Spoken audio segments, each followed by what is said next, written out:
சென்னை திருநின்றவூரை சேர்ந்தவர் ஸ்டீஃபன் ராஜ், விசிக நகர செயலாளர். இவரது மனைவி கோமதி, திருநின்றவூர் 26வது வார்டு விசிக கவுன்சிலர். இவர்களுக்கு 10 ஆண்டுகளுக்கு முன் காதல் திருமணம் நடந்துள்ளது. 4 ஆண் குழந்தைகள் உள்ளனர். இந்த நிலையில் கோமதி வேறு ஒருவருடன் தொடர்பில் இருந்துள்ளார். இது குறித்து ஸ்டீஃபனுக்கு தெரிந்த நிலையில் அவரை கண்டித்துள்ளார். பெரிய பொறுப்பில் இருக்கும் நீ இப்படி செய்யலாமா? வெளியில் தெரிந்தால் அசிங்கமாகிவிடும் என அதட்டி கூறியுள்ளார். இருந்தும் கோமதி திருமணம் தாண்டிய உறவை கைவிடவில்லை. நடுக்குத்தகை ஜெயராம் நகர் அருகே ஆண் நண்பரை சந்தித்துள்ளார். இதனை கண்ட சிலர் ஸ்டீஃபனுக்கு தகவல் தெரிவித்துள்ளனர். இதனால் ஆத்திரமடைந்த அவர் அங்கே கிளம்பி சென்றார். மனைவி கோமதியிடம் வாக்குவாதம் செய்துள்ளார். நிலைமை கைமீறி செல்வதை உணர்ந்த ஆண் நண்பர் அங்கிருந்து நழுவினார். தொடர்ந்து ஸ்டீஃபன் ராஜ் கோமதி இடையே கைகலப்பு உண்டாகி இருக்கிறது.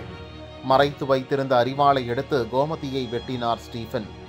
தலை, முகம், கழுத்தில் காயமடைந்த கோமதி அங்கேயே சுருண்டு விழுந்தார். ஒரு கையும் துண்டானது. இரத்த வெள்ளத்தில் துடிதுடித்து இறந்தார். பின்னர் ஸ்டீஃபன் ராஜ் அங்கிருந்து கிளம்பி போலீசில் சரணடைந்தார். திருநின்றவூர் போலீசார் கோமதியின் உடலை மீட்டு ஹாஸ்பிட்டலுக்கு அனுப்பினர். குடும்ப தகராறில் கவுன்சிலர் கொல்லப்பட்ட சம்பவம் அப்பகுதியில் அதிர்ச்சியை ஏற்படுத்தியுள்ளது.